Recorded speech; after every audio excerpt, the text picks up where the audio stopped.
저희는 과학기술용 시뮬레이션 소프트웨어를 이제 개발하고 보급하는 회사입니다. 주로 건설이나 이제 기계 제조 쪽의 공학 분야 소프트웨어를 만들어서 해외 수출을 좀 많이 했고, 올해는 뇌신경과학 기반으로 의료 분야에 좀 진출을 해서 치매를 이제 진단하는 솔루션을 개발하고 임상시험을 거쳐서 내년에 이제 상용화를 준비를 하고 있습니다. 그러니까 사람의 MRI 데이터를 받아서 우리 소프트웨어 솔루션에 이제 입력을 하면 치매의 어떤 상태를 진단하고 그 결과를 환자한테 이제 줄 수 있는 거죠.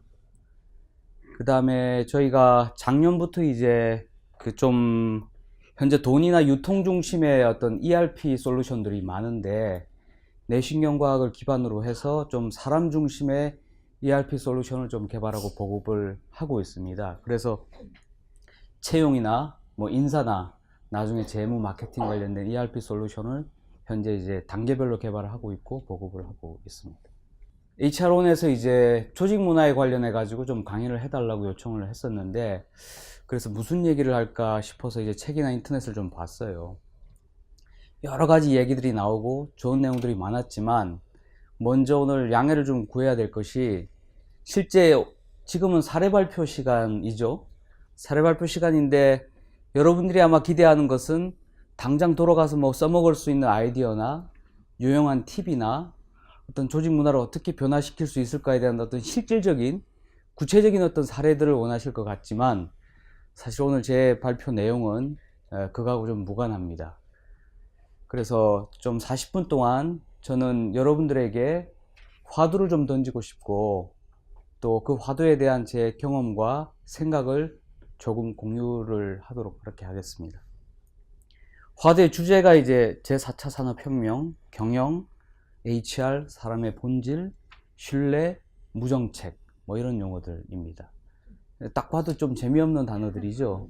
앞서 유한 킴벌리는 참 이게 다양한 사례를 정말 팁들을 많이 주셨는데, 저는 별로 없다는 거 먼저 양해 말씀드리고 강연을 시작을 하겠습니다.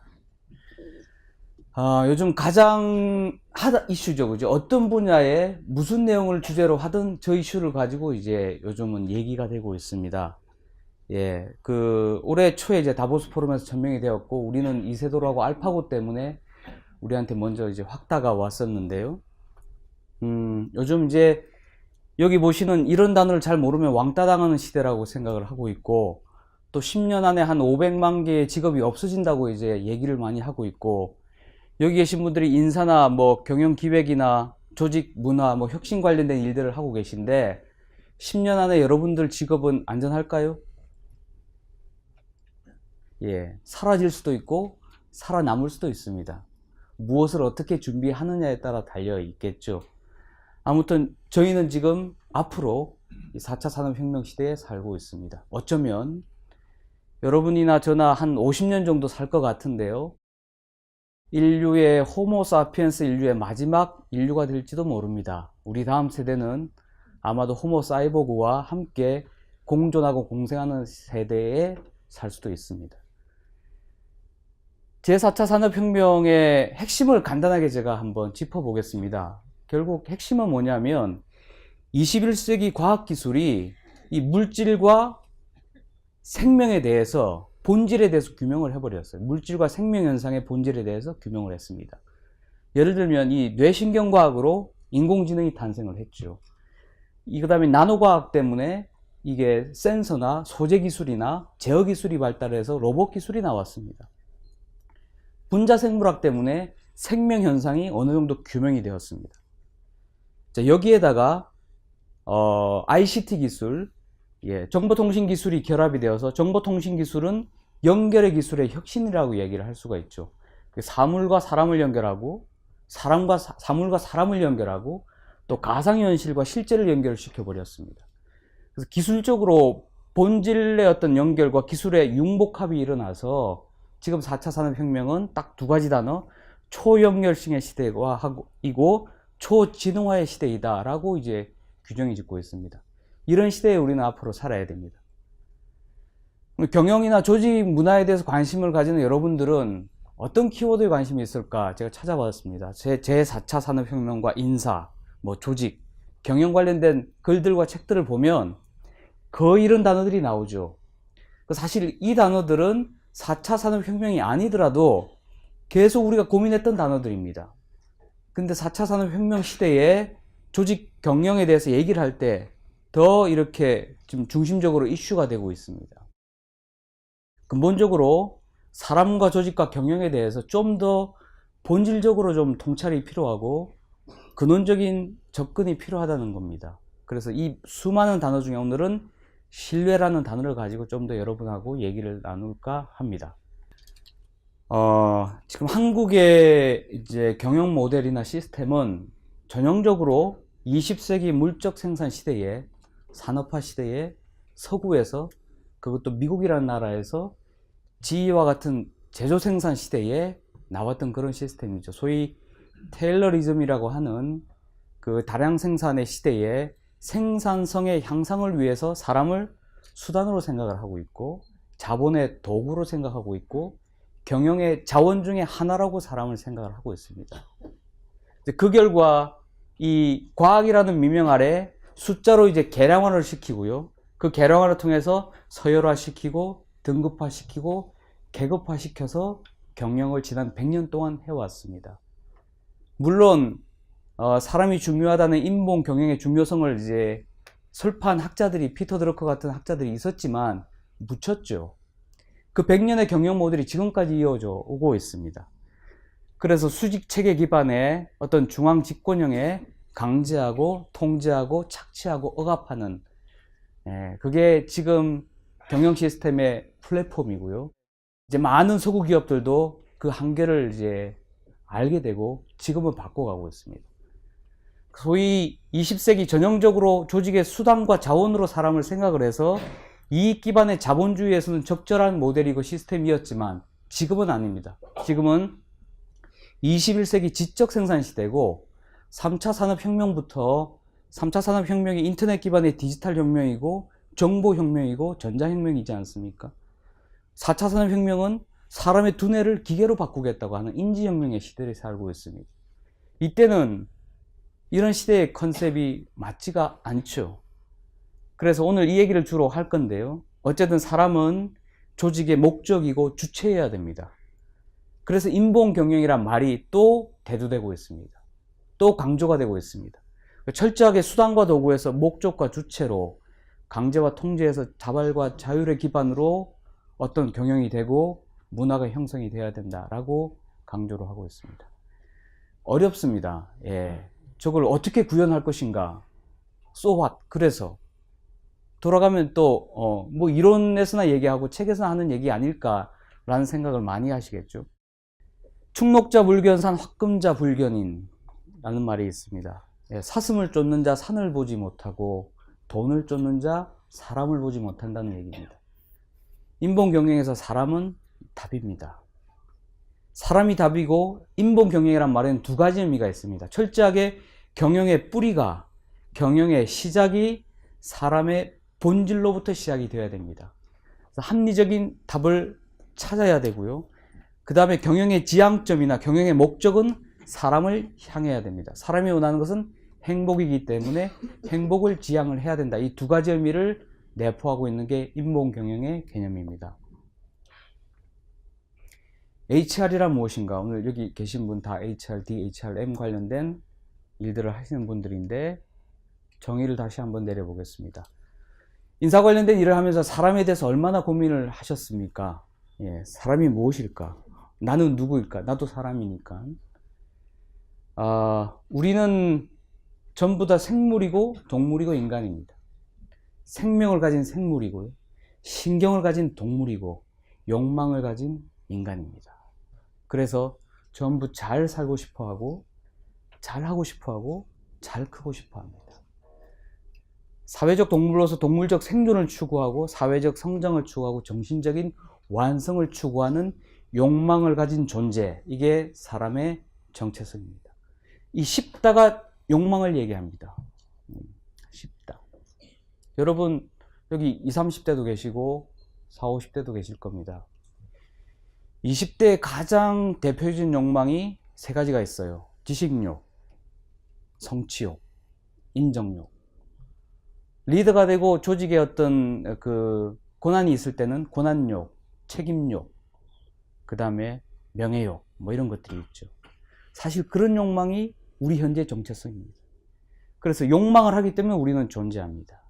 이 욕망이 잘 발현되고 만족되면 우리는 행복감을 느끼고, 잘 발현되지 않고 만족되지 않으면 불행하게 느낍니다. 이게 사람의 정체성입니다. R. 리소스라는 단어가 전형적으로 20세기 물적 생산 시대에서 나왔던 자원이라는 단어의 의미죠. R에서 RE를 빼십시오. 자원이 아니라 근원이어야 되고 원천이어야 됩니다. 사람은. 수단이 아니라 목적이어야 됩니다. 그래서 사람의 원천과 본질과 목적이 무엇일까 고민해 보면 결국 사람은 판단하는 존재입니다. 현재의 나는 누구냐면 과거가 내가 내린 판단의 결과이고요. 그렇죠? 여러분은 지금은 과거에 여러분들이 내린 판단의 결과입니다. 내 미래는 현재 내가 내린 판단의 결과일 것입니다. 판단하는 주체는 무엇일까? 마음이죠. 그래서 리소스의 진정한 의미는 사람의 마음입니다. 이 사람의 마음을 알지 못하면 진정으로 사람을 이해할 수가 없겠죠. D나 M은 지금 인적 자원 관리나 인적 자원 개발로 번역이 되지만 어쨌든 육성이든 관리든 개발이든 목적은 무조건 사람을 키우는 인재 육성이어야 된다고 저는 생각을 합니다. 예, 그래서 정리를 하면 경영의 핵심은 사람이고 사람의 본질은 어떤 판단이고 판단의 실체는 신경작용에 의한 마음이다. 이렇게 정리를 할 수 있습니다. 그래서 이제 저희가 좀 연구를 많이 하고 있는 뇌신경과학을 조금 얘기를 할까 하는데 복잡하게 생각하실 필요 없고 심플하게 핵심적인 사항만 제가 전달을 할 수 있도록 하겠습니다. 뇌는 그 1000억 개의 어떤 뉴런이라는 신경세포로 구성되어 있고 수백째 개의 어떤 네트워크로 형성된 복잡한 구조이지만 단 3가지 활동만 합니다. 자극이 들어오면 전기신호로 바꾸고요. 그걸 뇌에서 어떤 의사결정을 하기 위한 판단을 합니다. 그리고 판단을 통해서 행동이라는 반응을 이끌어냅니다. 이 자극과 판단과 반응, 이 3가지 프로세스로 뇌는 작동을 합니다. 그래서 나의 행동이 세상의 반응과 상호작용에서 만들어진 게 우리 인생이고요. 구성원 하나하나의 조직의 행동이 시장이라는 것과 상호작용해서 만들어진 게 조직의 성장이고 조직의 상태라고 규정할 수가 있겠죠. 뇌신경과학 기반으로 경영을 어떻게 할 것인가, 인사를 어떻게 할 것인가라고 할 때 여러분들 오늘 제가 얘기하는 단 3가지만, 핵심적인 3가지만 딱 기억하신다면 굉장히 도움이 많이 될 것입니다. 자, 첫 번째, 뇌의 판단 메커니즘은 4가지 단계로 구성이 되어 있습니다. 이 정서중추, 감정중추, 이성중추, 집행중추. 정서중추는요, 이 정서적인 판단을 합니다. 긍정과 부정에. 정서적인 판단이 뭐냐? 느낌이고 기분입니다. 자, 아침에 일어나면 개운해. 느낌이 좋아. 또 회사에 갔는데 상사의 어떤 표정을 보니까 이상하게 느낌이 불안해. 불길해. 집에 갔는데 아버지의 표정을 보니까 이 기분이 좀 이상해. 이런 거 있죠. 아주 직관적인. 그게 정서고 느낌이고 필링입니다. 두 번째, 감정중추는요, 이 좋고 싫음의 판단에 감정적 판단을 합니다. 희노애락, 애오요. 이게 감정중추에서 판단하는 감정 판단이죠. 세 번째는 이성중추에서 하는 이성적 판단입니다. 좋고 싫음, 주로 이제 머리 돌려서 계산하는 거죠. 나한테 이익이야. 이건 나한테 손해야. 네 번째는 집행중추에서 하는 옳고 그름에 대한 합리적 판단입니다. 이 4가지 판단이 뇌에서 하는 판단 메커니즘의 전부입니다. 이해하시겠죠? 이게 첫 번째 중요한 부분이고요. 그래서 우리는 정서적 판단, 감정적 판단, 이성적 판단, 합리적 판단을 한다. 그리고 두 번째, 이 판단은요, 순차적으로 일어나고 편향적으로 일어납니다. 자, 이게 굉장히 중요합니다. 우리는 이렇게 진화를 했기 때문에 순차적인 판단을 합니다. 먼저 신뢰와 관련된 판단을 하고요. 그 다음에 감정 판단을 하고 이성적 판단을 하고 가치와 관련된 도덕적 판단을 한다는 겁니다. 무슨 얘기냐 하면 뇌에서 긍정이라는 신호가 딱 떨어지면 그 다음에는 좋다는 감정이 일어나게 되고요. 그 다음에 좋은 감정이 일어나면 나한테 이익이라고 생각을 하게 되고, 나한테 이익이면 이거는 옳다고 생각하는 게 우리 존재입니다. 여러분들 중에 싫은데 옳다고 생각할 수 있을까요? 우리가 너무너무 좋아하는데 이 사람이 틀렸고 그러다고 생각할 수 있을까요? 그렇지 않습니다. 이게 순차적으로 일어나고 편향적으로 일어납니다. 김정은이 싫으면 무조건 틀린 것이고 나쁜 것입니다. 그죠? 그래서 이 순차적으로 편향적으로 일어난다는 생각을 하셔야 됩니다. 이게 두 번째 핵심 사항입니다. 세 번째, 이게 굉장히 중요한데요. 그래서 사람은 우리 모두 착각하고 있는 게 객관적이고 이성적이고 합리적인 게 사람의 존재라고 생각을 합니다. 아닙니다. 우리는 그렇게 진화되지 않았습니다. 사람은 전부 주관적이고 감정적이고 이기적인 동물입니다. 해석을 합니다. 그래서 내가 누구냐? 나는 나의 기억입니다. 기억이 다르면 모든 것이 다르게 판단하고 모든 것을 다르게 봅니다. 이 이론으로 노벨 경제학상을 받은 사람이 있죠. 2002년 데니얼 카누만이라는 미국의 심리학자 최초로 노벨 경제학상을 받았습니다. 그는 휴리스틱이라 하는 직관과 촉, 그 다음에 바이어스라고 하는 편향을 가지고 인간의 행동과 경제 현상을 규명했어요. 그래서 결국 우리는 보고 싶은 것만 봅니다. 여러분, 제가 아무리 여기서 떠들어도 여러분 듣고 싶은 것만 듣습니다. 알고 싶은 것만 알려고 하고 있고요. 믿고 싶은 것만 믿습니다. 아는 것만 알고 모르는 건 모릅니다. 이게 우리 인간이라는 존재입니다. 자, 이걸 인정하지 않으면, 수용하지 않으면 골치 아파집니다. 예, 조직도, 인사도, 경영도, 사람 관계도 모든 게 복잡해집니다. 자, 이걸 받아들이는 순간 어떻게 해야 될지 답을 구할 수가 있습니다. 세 가지 꼭 기억을 하십시오. 그 다음에 이제 여러분들이 관심이 있어 하는 몇 가지 키워드들을 이 뇌신경과학 기반으로 정의를 해보겠습니다. 그래서 인재는, 우리가 원하는 인재는 이제 신뢰를 바탕으로 자발적으로 생각하고 행동하는 사람입니다. 또 치열하고 치밀하게 고민하고 행동하는 사람입니다. 그 다음에 기업의 가치를 따르고 성과를 자율적으로 낼 수 있는 그런 사람이죠. 자발과 치열과 치밀과 자율적으로 사고하고 행동하는, 그래서 기업의 가치를 추구하고 성과를 내는 그런 사람을 우리는 올바른 인재라고 정의를 합니다. 이게 다 조금 전에 얘기했던 네 가지 신경 메커니즘과 연계가 되어 있습니다.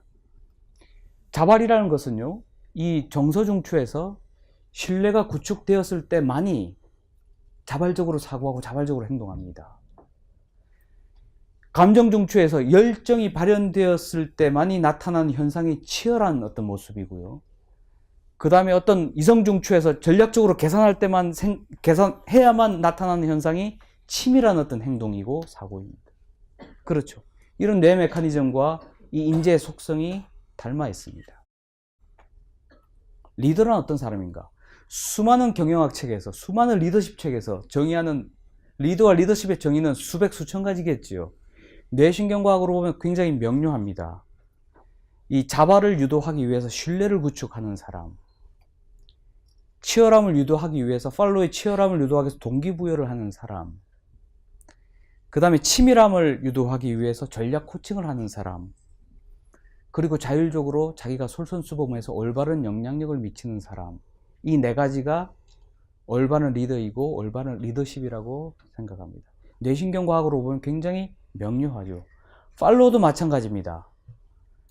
자발성과 관련된 긍정성을 가진 인재, 치열함을 가진 적극성을 가진 인재, 치밀함을 가진 전략성을 가진 인재, 자율과 관련된 성실한 인재, 이 네 가지가 좋은 팔로우의 조건이고 팔로우십의 조건입니다. 성과 똑같습니다. 성과도 긍정이라는 신뢰라는 환경이 구축이 되어야 되고요. 먼저 그 다음에 기회라는 동기부여를 통해서 열정이 발화가 돼야 됩니다. 열정이 발현되어야 우리는, 구성원들은 전략적 사고를 할 수가 있습니다. 전략적 사고를 해야 그 다음에 지식과 경험과 노하우를 활용해서 성과를 내게 되죠. 이 네 가지도 뇌신경 메커니즘과 연관이 있다.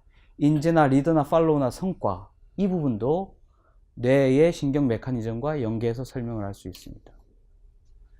세상에서 가장 어려운 게 소통이죠. 예, 조직 문화 하면 또 소통 얘기를 많이 합니다. 소통이란 주제 하나 가지고 세미나도 하고 워크숍도 하더라고요. HR원에서는. 왜 어려울까요? 소통이 어려운 이유는 우리는 대부분 의사소통을 먼저 하려고 합니다. 예, 뇌는 그렇게 작동하지 않은데 우리는 의사소통을 합니다. 팔로가 잘못했어요. 이리 와봐. 예, 이 몸 위에 달려있는 게 뭐 돌이냐 대가리냐 이렇게 얘기를 하죠. A는 B고 B는 C니 A는 C 아니냐, 이것도 몰라? 이렇게 국박을 합니다. 이 의사소통이죠. 합리적입니다. 맞습니다. 예, 논리적으로 맞죠. 절대 그렇게 해서 팔로우를 움직일 수 없습니다. 원하는 결과를 만들 수 없습니다. 이거를 2500년 전에 아리스토텔레스가 알았어요. 수사학에서 뭐라고 얘기했냐면 사람은 관계와 소통을 세 가지로 한다. 에토스, 파토스, 로고스. 에토스는 신뢰와 인격에 관련된 것이고, 파토스는 감성과 공감과 관련된 것이고, 로고스는 이성과 논리로 관련된 것이고. 친절하게도 비율도 설명을 해놨습니다. 아리스토텔레스는. 여기가 60%, 여기가 30%, 로고스가 10%입니다. 저 순서대로 소통을 하지 않으면 절대 소통은 불가합니다. 그래서 먼저 소통을 할 때는 신뢰를 열어야 되고요. 그 다음에 감정을 열어야 되고, 그 다음에 머리를 여십시오. 거꾸로 하면 절대 안 됩니다. 신뢰할 수 없는 사람과는 어떤 얘기도 어떤 감정도 열리지 않습니다. 힘들고 아파서 소통을 하려고 하는데 거기다 대고 이성적으로 얘기하고 논리적으로 얘기하고 합리적으로 얘기해봐야 먹히지가 않죠. 그죠? 먼저 동조하고 나도 마음이 아프고 네 감정을 충분히 이해하고 이런 부분을 통해서 신뢰를 열고요. 그 다음에 감정적 교류를 통해서 감정을 열고, 그 다음에 뭘 도와줄까라는 이성적 소통을 해야 됩니다. 이 순서를 지켜야 진정한 소통이 가능합니다. 예, 그래서 뇌신경과학으로 우리 사람과 어떤 조직에 대해서 또 중요한 키워드에 대해서 정의를 내려봤습니다. 신뢰에 대해서 좀 얘기를 하죠. 신뢰라고 하면 뭐 다 알고 있죠. 다 중요하다고 생각합니다. 근데 이 단어가 어떤 의미를 가지는지 좀 본질적으로 저희가 정의를 내리고 공유를 할까 합니다. 맞습니다. 나를 신뢰하지 않으면 나는 행복하지 않습니다. 자존감이 없어지죠. 가족을 신뢰하지 않으면 내 인생에 기댈 곳이 없어집니다. 조직을 신뢰하지 않으면 이를 통해서 나는 성취할 수 없고 성장할 수가 없습니다. 사회를 신뢰하지 않으면 지금의 대한민국과 같은 현상이 발생을 하죠. 예, 신뢰는 모든 행복에, 나와 가족과 조직과 사회 행복의 기반이고 그릇입니다. 신뢰가 무엇일까? 예, 저희는 생물학적으로 뇌신경과학적으로 고민을 많이 하고 연구를 많이 했습니다. 결국 신뢰가 원하는 것은 이익입니다. 여기서 이익이란 것은 긍정과 좋음과 이익과 선함을 모두 포함하는 정신적, 물질적 가치를 얘기를 합니다. 나는 당신을 믿습니다. 이게 신뢰를 얘기하는 거죠. 뭘 믿을까요, 도대체? 좀 불편하시겠지만 진실을 얘기하면 나는 당신을 믿습니다. 나는 당신을 신뢰합니다의 속뜻은 나는 당신이 내 몰래 내 등 뒤에 칼을 꽂지 않기를 바라며 내가 원하는 이익에 도움이 되기를 기대합니다. 이게 진실입니다. 진화론적으로 맞습니다. 그래서 우리는 악수를 하고요, 미소를 짓고 웃습니다. 관계를 잘하려고 노력을 합니다. 나는 당신을 신뢰한다는 속뜻은요, 부정적인 불확실성을 신뢰를 통해서 축소시키고 신뢰는 긍정적인 불확실성을 확대하는 역할을 합니다. 그렇죠. 사람은요, 미래가 부정적으로 불확실하면, 막연하면, 잘 안 보이면 굉장히 두려워합니다. 우리가 두려워할 때는 어떤 일도 할 수 없고 어떤 일에도 집중할 수가 없어요. 그게 사람의 본성입니다. 그래서 신뢰는 이 부정적 불확실성을 축소시키는 역할을 합니다. 그리고 확실하진 않지만 미래의 긍정적인 불확실성, 희망적이고 기대감이 있고 비전이 보이기 시작을 하면 사람은 몰입을 하게 되고 집중을 하게 됩니다. 그 역할을 신뢰가 하는 것이죠. 그래서 주인의식이란 말은, 주인의식의 단어의 뜻이 무엇입니까? 회사의 주인은 따로 있다는 것을 알아라, 이런 뜻이죠. 네, 그게 주인의식의 의미입니다. 주인의식은 딱 신뢰의 수준만큼 형성이 됩니다. 내 존재와 내가 하는 일과 내가 속한 조직이 동일시가 될 때 그 동일성의 정도의 수준에 따라서 주인의식의 정도는 달라집니다. 그래서 신뢰를 통해서 우리는 개인의 행복과 조직의 성장을 이룰 수 있어요. 신뢰를 하게 되면, 자기 신뢰를 하게 되면 긍정적이고 능동적으로 생각하고 활동하게 되고요. 적극적이고 창의적이 되고 성공 인생을 만들어낼 수 있습니다.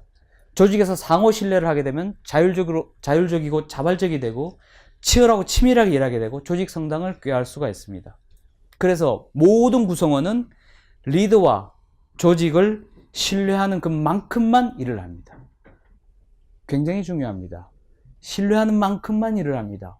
왜 생산성이 오르지 않고 성과가 나지 않고 조직 문화가 안 좋고 구성원들이 창의적이지 않고 일을 하지 않을까? 모든 근본적인 문제는 신뢰의 수준에 달려 있습니다. 그래서 신뢰 기반의 어떤 경영의 체계나 제도의 방향은 핵심이죠. 부정적 불확실성, 구성원의 부정적 불확실성은 무조건 줄이든지 제거하는 방향으로 가야 되고요. 긍정적 불확실성을 강화하고 확대하는 방향으로 조직 체계나 시스템이나 문화도 설계가 되어야 됩니다. 왜냐하면 우리는 사회적 동물이고 인류 번영의 핵심 속성은 집단 시너지를 내기 위해서 우리가 조직에서 일하지 않습니까? 신뢰의 가치는 두 가지가 있습니다. 첫 번째, 조직 시너지를 향상시켜 줍니다. 그렇죠. 예. 상호 신뢰를 하면 이런 효과가 있습니다. 소통의 효율이 증대되고 비용이 줄어들고요. 상호 불신을 하면 부정성이 증가하고 소통의 효율이 줄어들고 비용이 증가합니다. 결국 조직 시너지 향상을 위한 정서적 자본이고 집단 시너지의 핵심 요건이 신뢰다라고 생각을 합니다. 두 번째는 조직 행복도 상승입니다. 신뢰를 하면 행복도 상승이 된다는 것은 누구나 생각할 수가 있죠. 뇌신경과학적으로, 생물학적으로 이건 진실입니다. 신뢰를 하게 되면요, 자기를 신뢰하고 상대를 신뢰하게 되면 안정적이고 재미가 나게 되고, 실제 뇌에서는요, 행복 호르몬이라는 게 분비가 됩니다. 세로토닌, 옥시토신과 같은 호르몬이 분비가 됩니다. 불신을 하게 되면, 이 스트레스 호르몬 중에 대표적인 게 코르티솔이라는 게 있죠. 이게 분비가 되고 불안해하고 정서적으로 예민해하고 뭔가 불편해하고 그렇습니다. 그래서 신뢰는 조직 행복도를 상승시킨다. 이게 두 번째 신뢰의 가치입니다. 그래서 너무너무 중요한 게 조직 문화의 기반은 신뢰여야 됩니다. 신뢰는요, 경영의 공기입니다. 공기입니다. 세상에서 가장 중요한 것은, 소중한 것은 눈에 보이지 않죠. 공기가 보입니까? 마음으로만 보일 수 있습니다. 공기가 부족하면, 공기가 없어지면 우리가 어떻게 될까요? 생명체는 살 수가 없고 우리도 존재할 수 없듯이 조직도 마찬가지입니다. 신뢰는 경영의 공기이자 조직의 토양입니다. 그래서 가장 중요한 것은요, 아까 제가 얘기했던 자발자율과 치열치밀로 일할 수 있는 인재를 뽑는 것, 채용이 가장 중요하고, 그 다음에 조직에서 첫 번째 해야 될 것이 신뢰라는 토양을 만드는 일입니다. 그 인재라는 씨앗이 신뢰라는 토양에 심어져야 뿌리를 내리고 줄기를 틔우고 열매를 맺을 수 있습니다.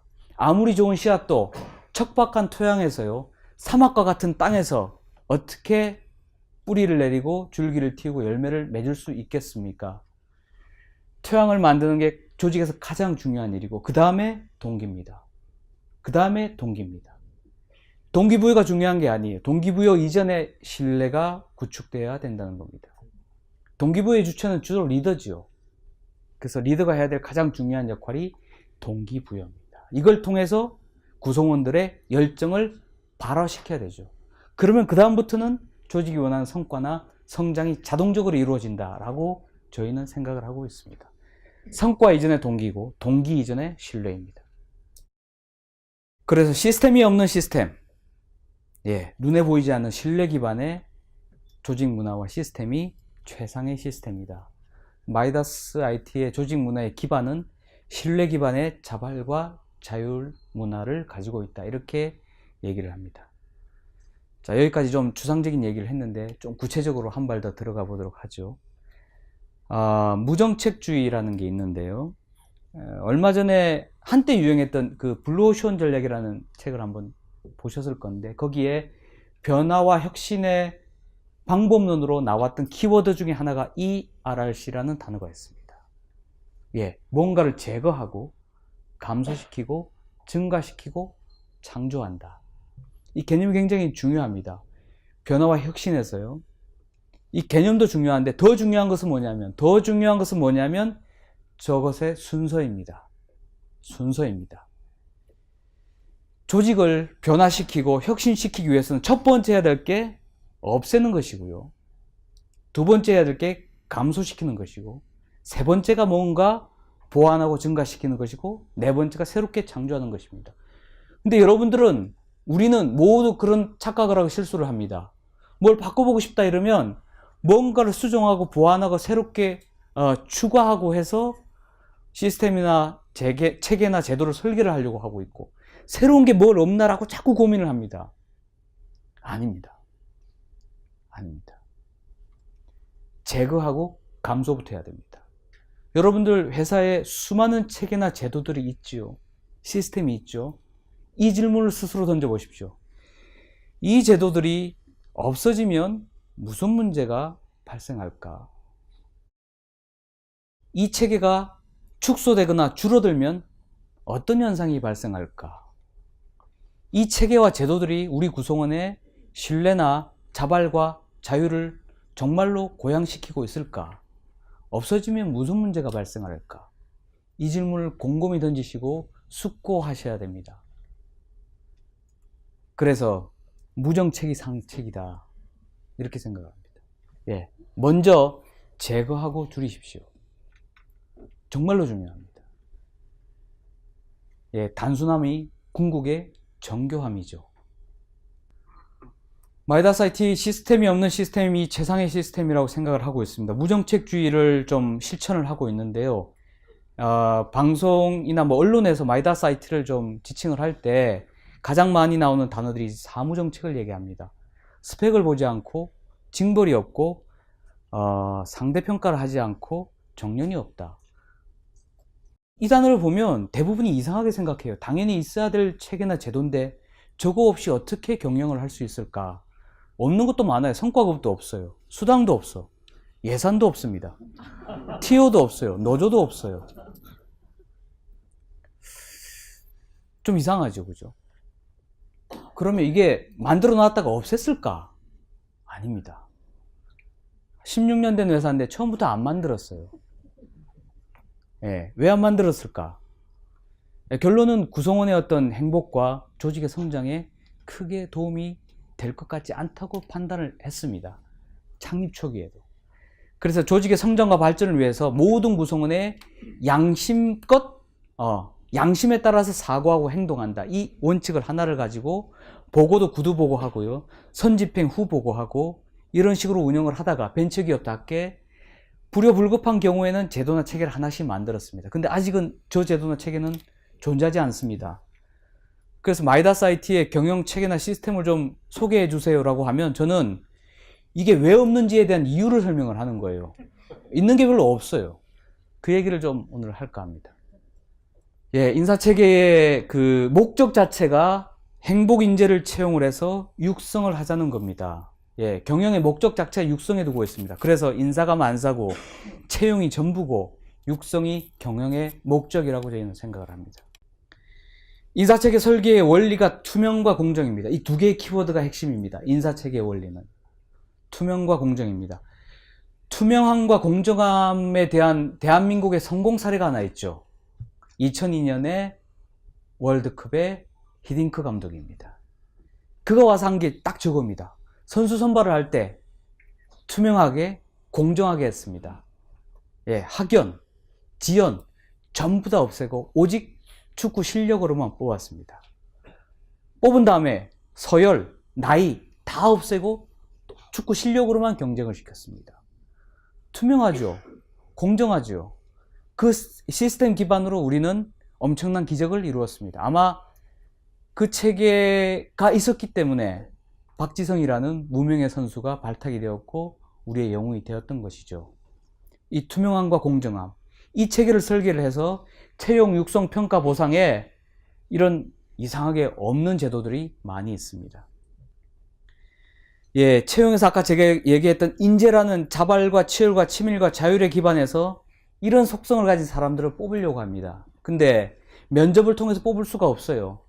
뇌신경과학적으로 저게 어떤 뇌 부위와 연결이 되어 있고 어디가 활성화되어 있고 피질의 두께가 어떻고 신경 네트워크가 어떻게 형성되어 있는지를 알고 싶었습니다. 예, 뇌과학 논문을 보면 저게 연결이 되어 있거든요. 근데 면접을 통해서 알 수가 없습니다. 예, 그래서 저희가 소프트웨어 기술을 활용을 해서 솔루션을 좀 만들었어요. 그 어떤 생물학, 신경학, 심리학 기반으로 해서 이런 심리 통계 분석이나 빅데이터나 머신러닝이나 클라우딩 컴퓨터 기술을 활용을 해서 역량 검사 솔루션을 만들어 가지고 사람을 이렇게 판단하고 선별을 하고 있습니다. 정말로 이 사람이 조직에 적합한 사람인가? 신경증이 있고 소화성이 있는 사람이 아닐까? 예, 성장 가능성을 따지는데 신뢰, 가치, 관계, 열정이라는 역량을 어떤 질문을 던졌을 때 어떤 반응을 보고 이 답을 보고 우리는 예측할 수 있을까? 성과 태도나 성과 능력을 보고 우리는 성과 역량을 판단합니다. 한 500문항 정도 테스트를 하고요. 한 3시간 정도 검사를 하면 저 결과가 이제 레포트로 나오게 되고 이걸 가지고 면접이나 채용에 활용을 하고 있습니다. 그다음에 이제 사람을 잘 뽑는 게 가장 중요하고요. 예. 그다음에 이제 육성입니다. 육성 체계에서 좀 다른 것은 마이다스 IT에서는 이제 지식이나 스킬과 관련된 교육을 하지 않습니다. 저희는 교육이란 말을 또 잘 사용하지 않아요. 학습이란 말을 사용합니다. 교육은 바깥에서 안쪽으로 주입하는 것이고요. 학습은 안에서 바깥으로 발현되는 겁니다. 예, 그래서 리더십 교육을 한다고 해서 커뮤니케이션 스킬, 코칭 스킬, 멘토링, 협상 기술 이런 거 가르치지 않습니다. 그냥 개인적으로 알아서 공부하라고 하고요. 회사에서 장려하고 육성하는 것은 사관에 관련된 교육입니다. 이 사관은 육군 사관학교 할 때 사관이 아니고요. 이 넉사자의 볼관자입니다. 넉사자의 4개가 뭐냐면 나, 세상, 삼, 일이라는 겁니다. 저희가 수년째 면접을 그렇게 치열하고 치밀하게 보면서 대한민국 청년들과 직장인들을 좀 관찰을 해보니 정말로 안타까운 일이 많이 벌어지고 있죠. 자기가 하고 싶은 일도 할 수 있는 일도 해야 될 일도 잘 모릅니다. 내가 누군지 모르고 세상은 믿을 수 없고 삶은 편할수록 좋고 일은 안 할수록 좋다. 예. 그래서 워크 라이프 밸런스 같은 말을 너무나 많이 합니다. 예, 삶의 가치에 대한 인생관이나 일의 의미에 대한 직업관이 굉장히 부족합니다. 그래서 GC더 사관학교라는 어떤 채용 선발 과정을 만들었고 프로그램을 가지고 육성을 하고 있습니다. 예, 이 사람에 대한 어떤 정체성과 세상에 대해서 좀 더 합리적이고 객관적으로 좀 이해를 하자. 그래서 나는 누구이고 세상은 무엇이고 삶이란 무엇이고 일이란 무엇인가 라는 것을 좀 고민하고 성찰하게 만듭니다. 신입사원, 리더, 임원 모두. 마이다스의 학습 프로그램은 사관이 전부이고 기반입니다. 대단히 중요합니다. 어떤 기술이나 스킬도 우리가 나라는 어떤 정체성과 나하고 관계되는 나 아닌 모든 것, 세상은 그렇죠. 나 아닌 모든 것 타인일 수도 있고요. 가족일 수도 있고요. 조직일 수도 있고 사회일 수도 있고 이 환경이 전부 다 세상입니다. 나하고 세상과의 관계가 상호작용해서 일어나는 게 삶이죠. 내 삶과 내 인생입니다. 그 관계 속에서 주고받는 게 일입니다. 그래서 이 삶과 일과 나에 대한 정체성에 대해서 정확하게 규정 짓지 않으면 이제 골치 아파집니다. 어려워져요. 힘들어지고 지칩니다. 이 부분에 대해서 좀 더 객관적으로 이해하고 합리적으로 우리가 공부를 하자라는 차원에서 4관 프로그램을 운영을 하고 있습니다. 그래서 리더 같은 경우에는 매년 6개월 동안 이 4관 프로그램에 참여하게 됩니다. 6개월 동안 일을 하면서 참여합니다. 그래서 이 매년 1월이 되면요, 다른 회사들은 사업 목표 세우러 어디 가지 않습니까? 저희는 사찰 같은 데 들어갑니다. 그래서 2박 3일 동안 이 나 세상 3 일과 행복에 관련해서 자기의 인생 에세이를 씁니다. 인생 에세이를 써요. 어떻게 생각하는지. 주관 성찰하게 합니다. 그 다음에는 리더 워크숍이 있기 때문에 리더로서 지금까지 팔로워들한테 어떤 평가를 받았고, 조직에서 어떤 평가를 받았고, 어떤 성과를 냈는지에 대해서 객관적인 자료를 인사팀에서 제공합니다. 그게 거울이죠. 자기를 볼 수 있는. 리더스 미러를, 데이터를 제공을 하고, 그걸 가지고 객관적으로 자기를 성찰합니다. 아, 내가 이런 사람이었구나. 팔로워가 나를 이렇게 평가하구나. 조직에서 나를 이렇게 평가하구나. 내 상사는 나를 이렇게 바라보고 있구나. 라고 거울을 봅니다. 그 다음에 책임 성찰을 합니다. 그래서 리더로서 나는 이런 정체성을 가지고, 이런 사명을 가지고, 이런 책임에 대해서 이런 역할을 하겠습니다라는 리더 사명서를 씁니다. 그리고 마지막으로 역할 성찰을 합니다. 올해 내가 반드시 이 조직의 리더로서 실천하고 싶은 실천 공약과 공약 관련된 실천 계획서를 작성을 하고 시스템에 등재를 합니다. 그리고 한 30여 명의 리더들이 매월 한 달에 한 번씩 만나서 모니터링하고 피드백하는 시간을 갖습니다. 이거 해보니까 잘 안 되더라. 이거 하니까 괜찮더라. 이거는 효과가 있을 것 같아. 스스로의 어떤 경험을 공유하는 자리를 갖죠. 매년 6개월 동안 이 과정을 거칩니다. 중요하죠. 왜냐하면 팔로우들이 찾아왔을 때 결국 지치고 힘들 때 찾아와서 원하는 것은 뭐냐면 자기 일에 대한 생각, 자기 삶에 대한 생각, 자기 존재에 대한 고민이거든요. 그 부분에 대해서 리더가 제대로 된 답을 주지 못하고 리더에 대한 생각이 없다면 진정한 소통을 할 수가 없어요. 개인적으로 좋아하는 그림입니다. 셀프 메이드 맨. 인터넷 찾아보면 저 그림이 나옵니다. 이게 어떤 돌이라는 조각을 깎아서 어떤 존재를 만들어내는 과정을 나타낸 겁니다. 예. 모든 사람은 태어나서 죽을 때까지 저 일을 합니다. 깎죠. 어떤 사람은 반도 못 깎고 죽는 사람이 있고요. 어떤 사람은 다 깎고 죽는 사람이 있습니다. 이 깎는 일 자체가 삶입니다. 그리고 드러나는 게 나의 존재입니다. 대단히 중요합니다. 우리는 우리 스스로를 만들어야 됩니다. 무엇이 될지에 대해서는 우리의 선택이고 우리의 책임입니다. 여러분. 두 번째, 일과 삶과 존재는 분리할 수가 없습니다. 자신을 조각하는 일 자체가 자기의 삶이고요. 그 삶 자체가 곧 자기 자신이라는 겁니다. 내 존재가 어떤 존재인지 알아야 되지 않습니까? 일과 삶을 분리해서 생각하는 그 순간 워크-라이프 밸런스라는 단어가 떠오르게 되고 그때부터 고민을 하기 시작합니다. 정말로 이 얘기를 하면 내가 한 시간 동안 떠들 수가 있는데요. 예, 이거 조화와 균형의 문제 아닙니다. 일과 삶은요, 선택의 문제이고요, 가치의 문제입니다. 그런 거 없습니다. 저녁에 있는 삶은 정치적 구호예요. 시간으로 해결할 수가 없습니다. 자, 그 프레임에 빠져들면 굉장히 복잡해집니다. 어떤 시기에 무엇에 내가 선택하고 집중할 것인가에 대해서 자기 선택의 문제이고요, 자기 책임의 문제이죠. 여러분, 진정한 조화와 균형이란 말은요, 뭔가를 더하고 덜어내는 기술이 아닙니다. 뭔가를 더해서 덜어내서 평균을 맞추는 기술이 아닙니다. 진정한 조화와 균형은요, 극단의 가치를 품고요, 양극의 가치를 이해를 해서 때와 장소와 상황과 상대에 따라서 그걸 효과적으로, 효율적으로 써서 가치를 만들어내는 지혜입니다. 지혜이죠. 어떤 때는 뭔가에 몰입해야 되고요, 어떤 때는 뭔가에 집중해야 됩니다.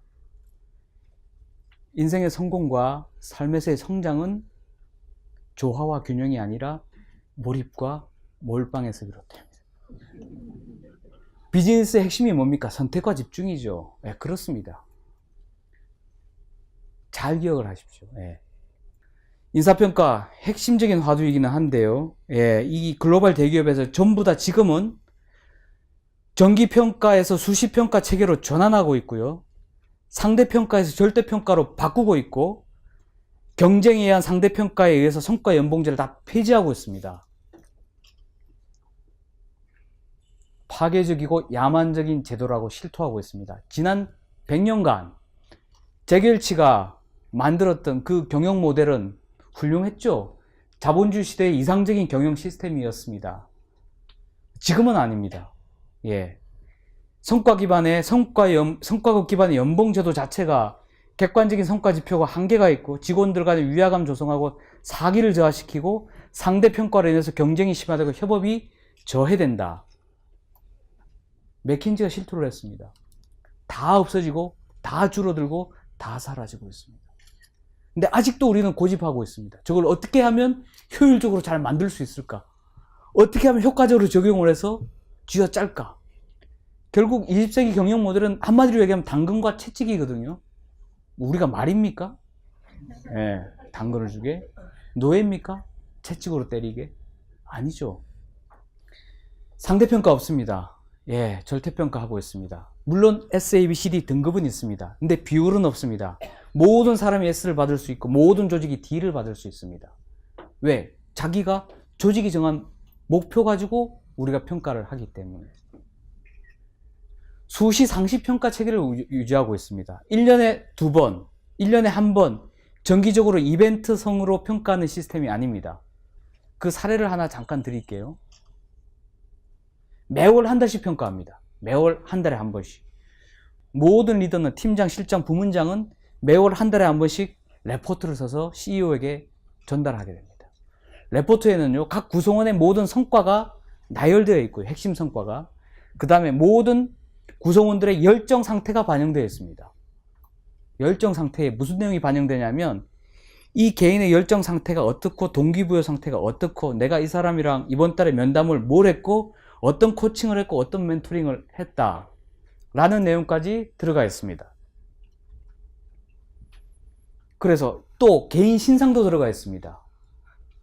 와이프 임신해서 9개월째 잘 자라고 있어서 언제 출신 예정입니다.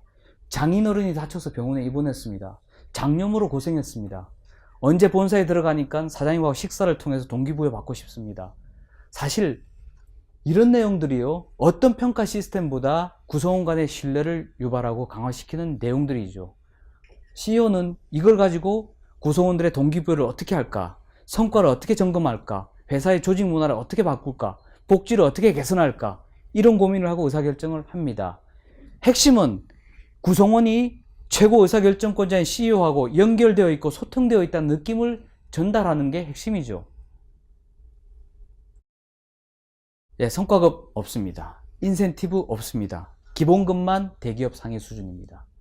철저하게 돈이나 승진이나 이 직위와 같은 외적 보상을 안 합니다. 일에 대한 재미, 성취, 인정욕 이런 걸 자극을 해서 내적 동기를 굉장히 중요하게 생각을 합니다. 뭐 그렇다고 돈을 전혀 안 주는 건 아니지만 내적 동기가 굉장히 중요하고요. 내적 동기는 지속적입니다. 외적 동기는 한시적입니다. 성과급 받으면 한 달만 좋아요. 그 다음에는 그냥 평균으로 다시 돌아갑니다. 여러분 다 그렇지 않습니까? 근데 문제는 1년 뒤에 터집니다. 1년 뒤에 내가 1년 전에 받은 성과급보다 작게 나왔다. 이러면 열받죠? 불만을 가집니다. 부정성이 증가합니다. 그러면 조직에 복수를 합니다. 어떻게 할까요? 태업을 하죠. 그 다음에 부정적인 바이러스를, 그 다음 뒷담화를 하고. 이런 일들이 비일비재합니다. 이 성과급 기반의 연봉제도를 왜 대기업에서 폐지하고 있을까요? 글로벌 기업에서, 미국이라는 나라에서. 곰곰이 생각을 해보셔야 됩니다. 수당도 없습니다. 수당을 주는 순간 사람은 돈의 노예가 된다는 겁니다. 수단으로 생각하지 않기 때문에 수당이 없습니다. 자, 일을 하는 동기가 어떤 재미나 성취나 인정이 아니고 돈을 위해서 하는 순간 그거는 굉장히 이제 많은 문제를 발생을 하게 되죠. 그래서 마이다스에서는 저런 수단이 전혀 없습니다. 벌도 없습니다. 말도 안 되죠. 왜 벌이 없을까? 예, 벌이 없습니다. 벌은 신경과학적으로, 심리학적으로 전혀 조직의 성과에 도움이 되지 않는다는 게 검증된 연구 결과입니다. 이 부정적인 행동의 은폐를 초래하게 되고요. 긍정적인 행동을 강화시키지 못하고 소극적인 자세를 유발하게 되고 벌을 가한 자에게 적대심을 가지게 해서 복수를 하게 합니다. 그렇죠. 그러면 근태가 불량하고 나쁜 놈이 있다. 어떻게 하느냐? 어떻게 할까요? 나쁜 놈한테 벌을 주는 게 아니라 잘한 놈한테 떡을 주지요. 예. 중요한 얘기입니다. 이 사람이 잘못하면요, 이 사람한테 벌을 주는 게 아니라 잘한 사람한테 상을 줍니다. 칭찬을 주고요. 만약에 벌을 주는 경우에는 조직한테 연대 책임을 묻습니다. 연대 책임을 물어서 나 하나 때문에 우리 조직이 피해를 봤다는 민폐의식과 양심의 가책을 느끼도록 유도합니다. 잘한 조직에겐 상을 줍니다. 그러니까 마이너스라는 게 없어요. 전부 플러스 포인트로 해서 긍정을 강화시키고 적극적으로 자발적으로 뭔가 할 수 있도록 동기부여를 합니다. 굉장히 중요한 의미지요. 긍정의 답은 긍정에서 찾아야 됩니다. 정년 없습니다. 모든 구성원은 4년마다 자동 진급합니다. 승진 누락으로 인해서 고민하고 경쟁하고 하는 체계 없어져야 된다고 생각을 했습니다. 대신에 정말 일 잘하고 성과를 잘 낸 사람은 2년, 3년 만에 특진 특구로 올라갈 수가 있습니다. 사람이 정년이 된다고 역량이 제로가 됩니까? 능력이 없어집니까? 아니죠. 그 지혜와 지식과 노하우와 통찰력은 조직과 구배들에게 전수가 되어야 된다고 생각을 합니다. 그래서 역할과 책임을 좀 변경시켜서 계약 근무 형태를 바꿔가면서 이제 계약을 합니다. 무정년. 정말로 헌신적으로 조직에 공헌한 사람들은 죽을 때까지 함께 한다라는 종신고용 제도도 지금 생각을 하고 있습니다. 마지막입니다.